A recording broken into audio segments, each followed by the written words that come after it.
Greetings, class. This is James Stevens, your instructor for HWE 100, and this week's mini lecture is on Chapter 7, Energy Balance and Weight Control.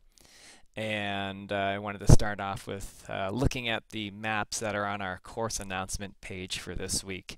And I think the maps speak for themselves, right?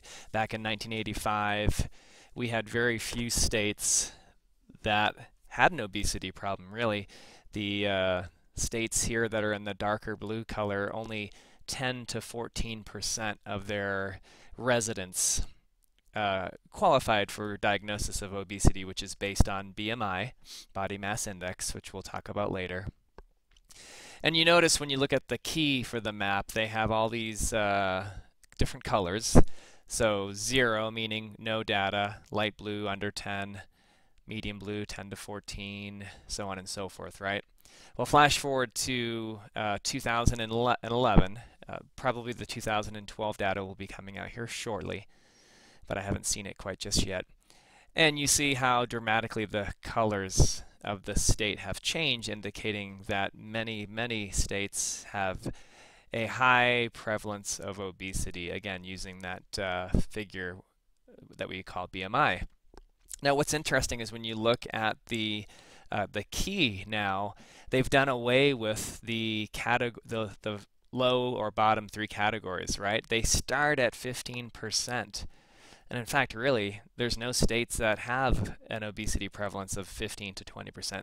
So they could have done away with that key and just began with the 20% or higher. And you go back to 1985, and there were no states who had 20% or higher.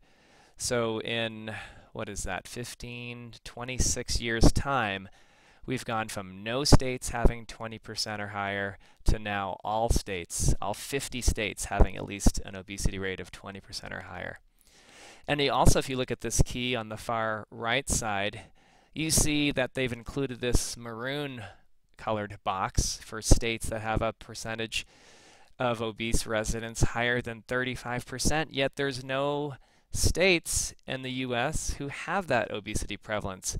And that's probably an indication that they suspect in the future, if not near future, maybe even 2012, that some states have already gone into that range, sadly. Well, let's go into our PowerPoint slides and see what we can discuss here. Obviously, we just talked about the obesity trends using the course announcement. So let's flash forward and talk about this equation that we call the energy in, energy out equation. And when you look at the left side of the equation, the intake side, yes, there are macronutrients and alcohol that provide calories. And then on the output side, we have all the factors that would expend calories, correct? Your basal metabolic rate, the thermic effect of food, physical activity, and thermogenesis. When you think about it, on the intake side, all that we're really looking at is food and beverages, right? Food and beverages. On the output side, we have these 4 expenditures, 4 ways through which we can burn calories. And so you have to wonder, the scales should be tipped in the favor of expenditure, because it seems like there's many ways in which we can burn calories compared to the ways that we can ingest calories. Well, unfortunately, that tipping of the scales in favor of energy expenditure is negated by the fact that we consume too many calories in the form of food and beverages. But let's talk about how we expend calories. Basal metabolic rate. Would you believe that we burn in the course of a total day, 60 to 70% of all of our total energy needs come from doing nothing whatsoever?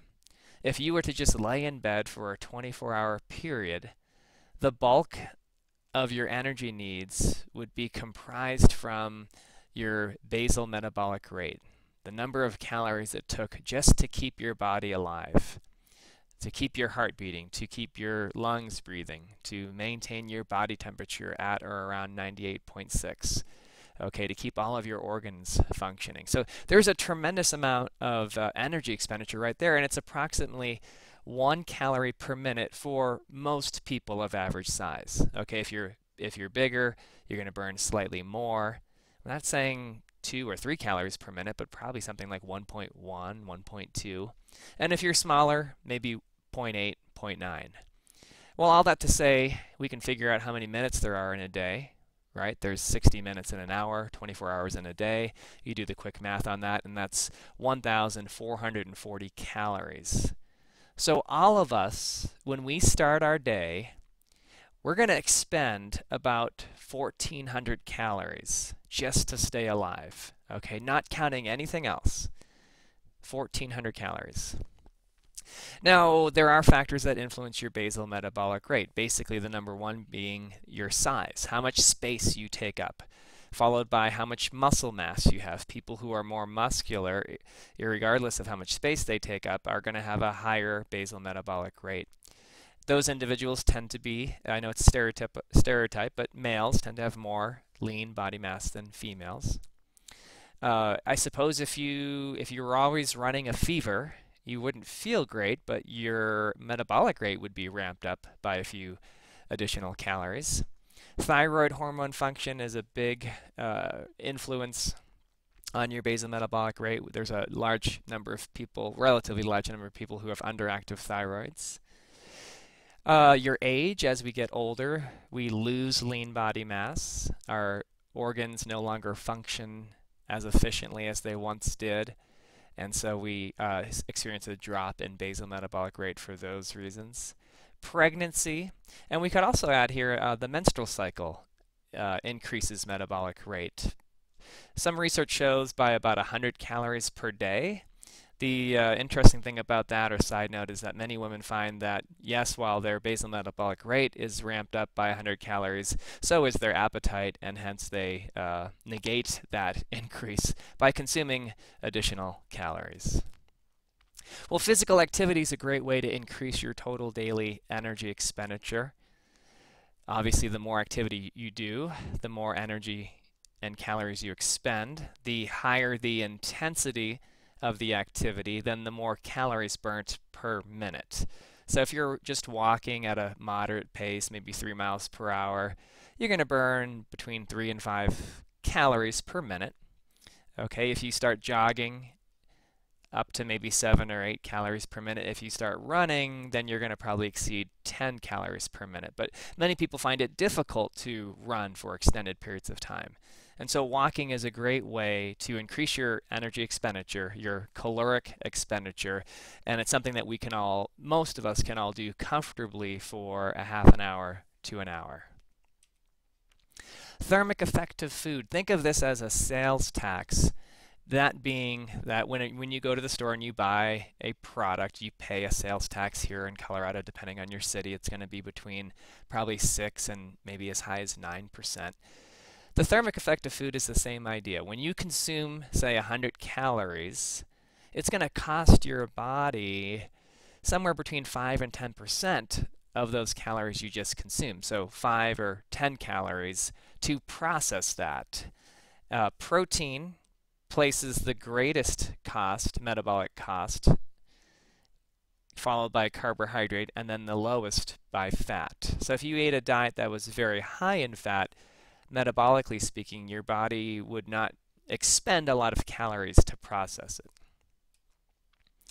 Okay, this last one is one that I really enjoy. It's called adaptive thermogenesis, sometimes referred to as shivering thermogenesis. And this is the tiny little movements that we make.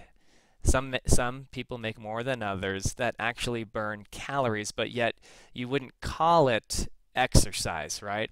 So for example, if you're a person who, when you're sitting in a chair in a classroom or at your desk, your feet are shaking or twitching, or maybe you're one of those students that twirls a pen around, you know, those are not exercises. You don't put on a sweatsuit or a workout outfit to go and do those things, but we do recognize that they burn calories, right? Same thing as if you went to, maybe you take the bus to Front Range or to other locations, and if it was a really cold morning and you had underdressed, your body would shiver, your muscles would make those tiny little movements to help warm you up and expend calories. Same idea. And what research shows is that people who engage in more of what we call adaptive thermogenesis or shivering thermogenesis will burn more calories than someone who doesn't. So maybe it's not a bad thing to be kind of nervous and like my youngest son, he has ants in his pants, as we say, and he's always moving around. Or if you're underdressed on a cold day, I wouldn't condone that because you could possibly catch a cold. But if you do a lot of that shivering or fidgeting, you burn more calories than if you did not. I'm going to flash ahead to slide 18 here. Now, BMI, body mass index, is currently the tool that we use to assess weight, but it's just one tool. It is not the end-all be-all. Most doctors are using BMI now. They calculate it when you go to the doctor's office, life insurance companies.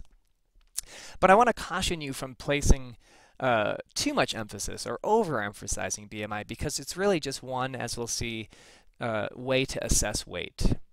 Okay, and currently it's what is nationally recognized, but it's not the end-all be-all. Let's move ahead to this slide here. Another way that we can assess one's weight is to look at how much body fat that they carry. And the way that we do that are using various different tools or mechanisms to do that. Technology. One would be underwater weighing that some people have had performed on them. And that is based on the concept that muscle is very dense and fat is not. Hence, fat would tend to float. So if you were to be dunked in a tank of water, a very muscular person would sink to the bottom and they would cause this scale weight here to be higher than someone who had extra fat, which would float, and then their scale weight would obviously be lower. Very accurate. We'll go back here. Very accurate and fairly easy to measure, non-invasive, but some people don't who have claustrophobia or maybe who had a near drowning experience would probably not appreciate the close confines of the dunk tank. There's a newer technology called the bod pod, which to me, it always cracks me up. It looks like a space capsule of sorts, and that operates on a similar science as the underwater dunk tank, but in this case, we're measuring how much air is displaced, and that's called the bod pod. Not too expensive, but there are not very many of these units in existence. You go to any health club in America, you probably don't even have to be a member of the club. You could go walk in and say, hey, will you check my body fat using a skin fold caliper? And someone would, a personal trainer or someone hopefully skilled in that area, would pinch your body in 3, 5, 7, maybe even 9 spots. And hopefully they would take 2 measurements for each one of those sites to be more accurate. This is a fairly basic technology, not the most accurate, and a lot of the error occurs in that individual who is administering the test. Okay, so you have to be very careful if you get this done over a period of time. You should have the same person do it because they will likely pinch you the same way each time, as opposed to if you had different individuals doing it, you're going to get a different pinch with each person. Bioelectrical impedance is, you may have seen scales that use a low energy current that travels through your body. There are also handheld bioelectrical impedance devices. Now with this technology, it is impacted by water because an electrical current is going through your body. So if you're dehydrated or overhydrated, that can influence the test results. And here we see a bioelectrical impedance test being performed. And then the last one that I just barely have enough time to discuss is considered the gold standard of estimation of body fat. It's known as the DEXA, dual X-ray absorptometry. And these tests are very expensive because they actually send a low radiation through the body that is captured not by the scanning arm that sits above this individual, but by the bed underneath. And we're actually able to capture all the fat that someone has, the quote-unquote marbling that is under our skin that is not visible. So very expensive. Probably only will get this done at a research institution, if ever. Okay, gang, if I have time, I will post a second mini lecture video on this chapter. Thank you very much.